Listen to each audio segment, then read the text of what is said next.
inspire all of those who believed in the values she defended and visions she worked for. The late Sukai fought along with her colleagues for an end to dictatorship in the Gambia. This incident brought about her arrest and that of several other party members. Testifying at the Truth, Reconciliation and Reparation Commission, Madam Dahaba recalled how she was arrested in April 2016. Further went on to state that she was part of the group of people who carried a calabash and a broom, calling themselves the Kalama Revolution, and were arrested after a peaceful protest demanding the body of Solo Sandeng, dead or alive, after the news of his arrest was announced. The UDP Usain Dabo spoke highly of the deceased and is reported as saying, "The current, I quote, dispensation is the fruit of the sacrifice made by individuals like Sukai," end of quote. Lawyer Dabo went on to say, "The loss of Aji Sukai is a loss for every Gambian, remembering her critical role." Although Sukai Dahaba did not live to see the implementation of the TRRC's recommendations, her powerful testimony will have greatly assisted the Commission to reach its conclusions. May her soul rest in Jannah. For QTV News, Lolly M. Kamara. May her soul rest in peace. Amen. Now, Mamadou Julde Barry, the outgoing International Monetary Fund country representative to the Gambia, officially bid farewell to President Barrow during an audience at the State House in Banjul on Friday. Alusise reports. Mamadou Julde Barry has been in the Gambia for the last 4 years as the resident representative of the International Monetary Fund. Mr. Barry said he came to the presidency to bid farewell and return gratitude shown to him and for all the work the Gambia government and IMF have jointly achieved during his tenure. As you know, when I came, the Gambia had no program. We worked on a program for 3 years. The program was concluded recently in June 2023. And during that program, we disbursed about $211 million, and that was only possible because of the leadership and the commitment to reform of the president, and also through that to his economic team represented here by the Minister of Finance, Decatur. So I wanted to come to express the IMF gratitude for his leadership in conducting those reforms and reiterate our commitment to support the Gambia in the requests that have placed to the IMF management that they want to continue the same engagement that we had in the last 3 years during the course of the ECF program. As he departs the country, Mr. Barry hopes the Gambia will continue to enjoy a fruitful partnership with the IMF for future programs. So I wanted also to take that opportunity as the President representative Gambian population to thank all the population of the Gambia for having adopted me in the last 4 years as a brother, as a friend, and as a good colleague. So I wanted to use this opportunity to thank all the population of the Gambia, but also thanks the press that has also participated in many of the events that we were organizing. As you know, every 6 months we organize an outreach on the regional economic outlook. So I hope the same engagement that you had with me will continue with my successor will be coming soon in the Gambia. Thank you. C. Decatur, the Gambia's Minister of Finance and Economic Affairs, who accompanied the outgoing IMF resident representative to the State House, said the Gambia has been able to institute reforms that have seen the economic transformation of the country. Thanks to some of those reforms, we've seen revenue growth, revenue collection of the state increasing up to the tune of 1.5 billion monthly, and we have seen the economic expansion witnessed by the infrastructure development, the Batin Hardin Highway, the Hakalan Road, the Kiang West. All of these are economic developments that have been ushered in through an efficient economic management. And we as a country could not have done it alone, but could only do it through partners like the IMF. And Mr. Barry was their able representative in country. Minister Keda says he looks forward to a successful relationship with the next IMF resident representative, who is due to arrive soon, while acknowledging the role of President Barrow in the numerous economic reforms. Reporting for QTV News, I am Aliou Cissé. Now, 4,000 coconut trees will be planted along the Senegambia-Carton coastline as part of the Global Climate Change Alliance Plus project.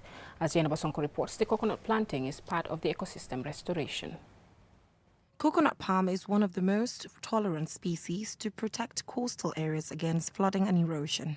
The dense root mass of coconuts help hold the ground surface layers. The launching of the planting of these trees along the Senegambia to Carton coastline was held at the Tangier fish landing site. The European Union-funded project has one of its project activities focused on coastline greening.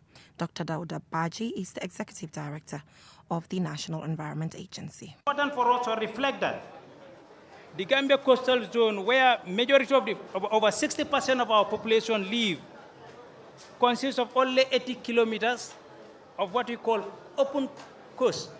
That's where you are now, open coastline. And also about 200 kilometers of what we call the sheltered coastline. So in a sense, we have a very, very limited amount of coast that we need to protect. The project is implemented in collaboration with civil society organizations operating along the coastline, hoteliers, beach bar owners and government institutions. The areas for planting the coconut trees were carefully selected, says Yankuba Dahaba, the chairman of the Brikama Area Council. This moment marks a significant milestone in our collective journey towards a clean, greener, healthier, and more harmonious world. Our planet's delicate ecosystem are a treasure we must safeguard. Today, as we gather under the open sky, or rather clouded sky, surrounded by the beauty of nature, we pledge to do just that. With the guidance of relevant stakeholders, the dedication of each person here present, we embark on a mission that resonates with the very heartbeat of our planet. Kemo Fati of Green Up Gambia reminded the public of the Banjul Declaration, a statement made by former president of the Gambia, Sir Dawda Kairaba Jawara, in 1977 for the need to protect the Gambia flora and fauna. Sobering reflection that in relatively short period of our history, most of our larger wildlife species have disappeared together with the original forest cover. The survival of the wildlife still remaining with us, and the setting aside of protected natural habitats is the concern of all of us. The Global Climate Change Alliance Plus, GCCA Plus, is consolidating results and positive experiences of the previous GCCA project, support to the Gambia for integrated coastal zone management and the mainstreaming of climate change, 2013 to 2016. It is hoped that the GCCA Plus can, together with efforts from civil society organizations, can support the attainment of the Banjul Declaration by restoring the vanishing flora and fauna.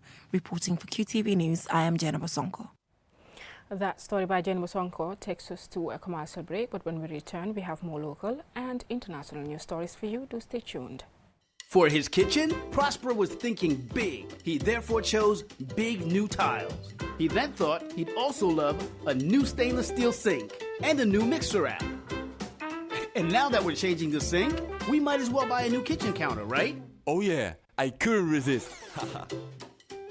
Good old Prosper.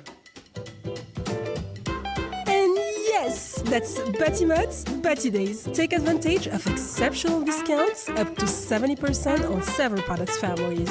From June 11th to 25th, you will be splurging. Batimat, everything for construction from foundation to finishing.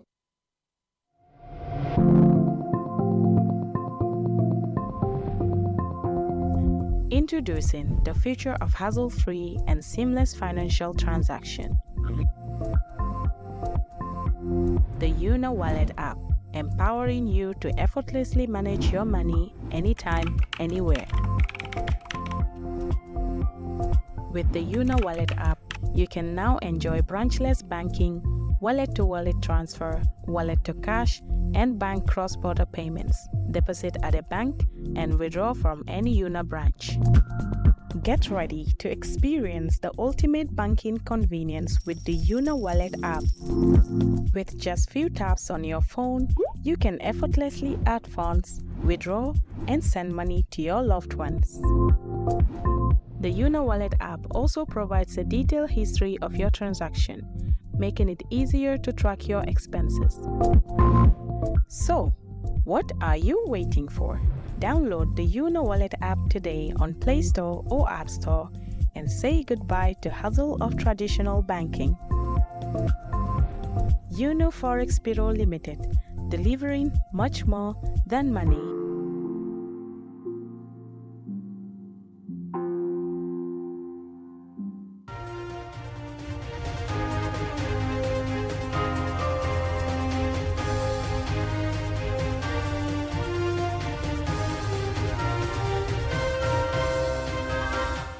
Welcome back. If you're just tuning in, you're watching QTV News, and I am Asma Uba. Now, at least 150 aspiring women entrepreneurs are benefiting from 3 months free training sponsored by Njai Charah Wall Market, covering basic business and marketing strategies, moral and business ethics, among other topics. Julia Njai observed one of the training sessions, and this is her report. Njai Charah Wall Market, located in Serekunda Market, trades in all kinds of men's, children's and ladies' shoes and apparel. Male Sabali, the training coordinator, thanked the CEO of Njai Charah for such an initiative. Motsar, the CEO of Njai Charah Wall Market, says so far 120 women have been given the goods to sell, and 30 more will be given goods before the graduation. Mr. Sar advised the women to minimize or avoid giving out loans, as it always leads to failure. Most of you take goods from me, but you don't make profits at the end of the day. So I was concerned at the rate at which you are losing. This led me to establish a school to teach you the proper way to do business. I want to appeal to you all to keep up the good work. For me, I will give you the support you need to be fully established. Aminyang, a participant, appealed to philanthropists and businesses to come to the aid of Mr. Njai by sponsoring their graduation. We need support. Mr. Njai did not only give us fish, but he has shown us how to fish. We want Gambians to support Mr. Njai in funding our graduation, because he is the only one doing everything from food, the gowns, and even renting a place for the graduation. So please, let people come to our aid, especially President Barrow and his First Lady. We have always supported you, and now we want you to come to our aid. Supporting and empowering Njai means empowering us. Fatuba and Jaindong, both beneficiaries, thank Mr. Njai for the life-changing opportunity.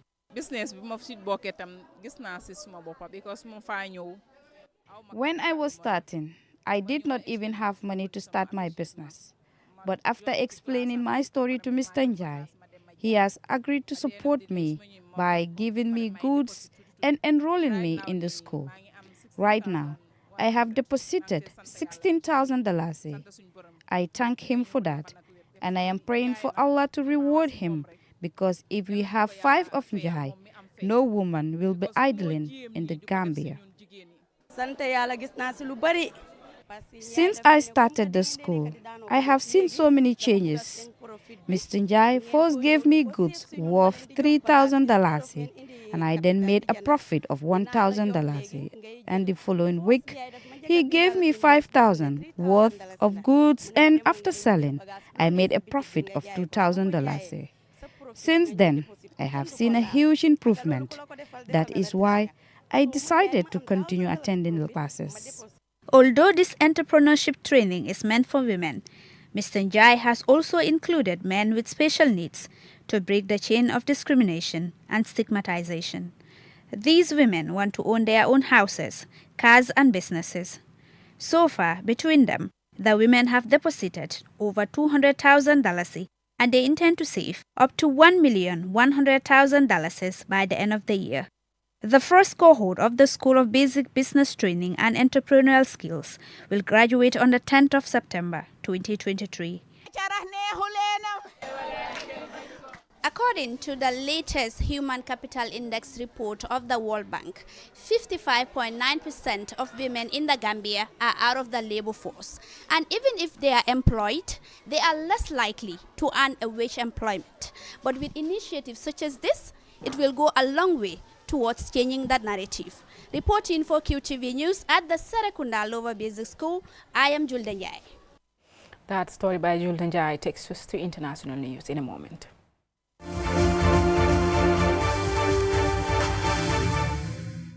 Now, nearly a month after toppling Mohamed Bazoum's administration, Niger's military junta has proposed a 3-year transition to civilian rule. The announcement followed a meeting between the junta and an ECOWAS delegation for a peaceful resolution of the crisis. QTV's Mamadou Lamin Choi has been following the latest, and this is his report. The aftermath of Niger's coup is witnessing dramatic twists and turns. But what remains certain is that the military junta is not ready to give in to the increasing international pressure. Since the overthrow of Mohamed Bazoum, there has been widespread condemnation from the international community, most of whom called for immediate restoration of the constitutional order, a demand not well received or considered by the military junta. On Saturday, a televised announcement from coup leader Abdurrahman Chiani announced a proposal to restore civilian rule after a 3-year transition. Chiani gave no further details on the potential transition, noting that this would be decided within 30 days at a dialogue to be hosted by the military council. In a defiant move to the raft of sanctions and international pressure, Niger's junta formed a 21-member cabinet comprising civilians and military officials. Since the coup, diplomatic attempts to negotiate with the military leaders have stalled. The junta had refused to meet delegations from ECOWAS, AU and the UN for dialogue. In addition, Niger had closed its airspace amidst an ECOWAS threat to militarily intervene if diplomacy failed. However, on Saturday, the military government appeared to have opened the doors to dialogue by meeting an ECOWAS delegation, former Nigerian military leader Abdul Salame Abubakar.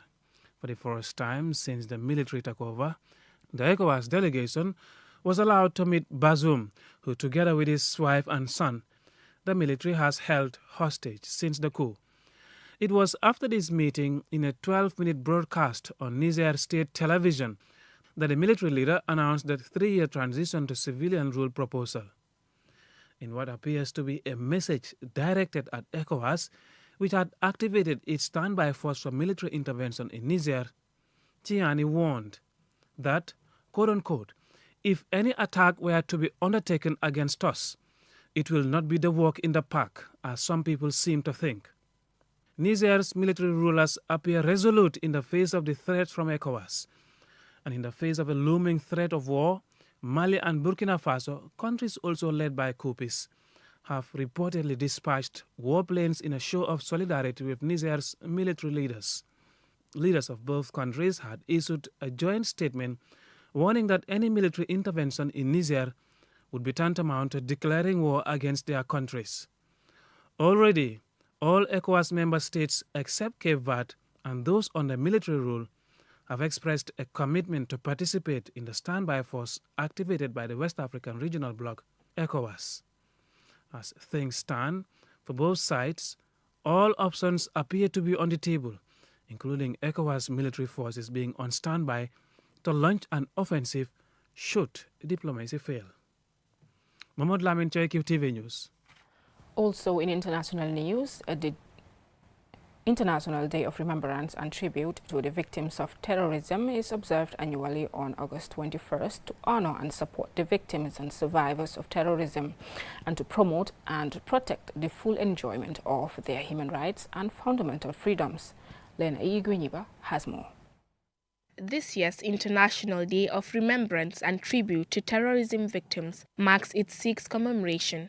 Despite global condemnation of terrorism, acts of violence rooted in hateful ideologies continue to cause suffering, injury, and death to countless innocent individuals annually. Often, victims and survivors of such events struggle to voice their experiences, receive necessary support, and maintain their rights. Many victims feel abandoned and overlooked once the initial shock of an attack subsides, leading to profound consequences for their well-being. Limited resources and capabilities within most UN member states hinder their ability to fulfill the medium and long-term requirements of terrorism victims, thus impeding their complete recovery, rehabilitation, and reintegration into society. Comprehensive recovery and coping mechanisms for victims usually require extended, multidimensional assistance encompassing physical, psychological, social, and financial aspects. While terrorism poses a global menace, Africa faces an even graver challenge, with recent years witnessing a surge in terrorist incidents. Africa has emerged as one of the most heavily impacted regions globally, enduring a substantial number of terrorist attacks. In the first half of this year alone, West Africa registered more than 1,800 instances of terrorism, leading to nearly 4,600 fatalities and causing their humanitarian repercussions. The Sahel region has also witnessed numerous coups since August 2020 in countries plagued by jihadist violence, the most recent of which occurred in Niger. Antonio Guterres, Secretary General of the United Nations, paid homage to victims by stating, "We come together to remember the victims and survivors of terrorism, to stand with the families changed forever, and to resolve to build a more peaceful future together." Reporting for QTV News, I am Lena E. Gwenyuba. I'm afraid that's all we have for you in this news bulletin. Join us at 10 p.m. for more news. Thanks for watching.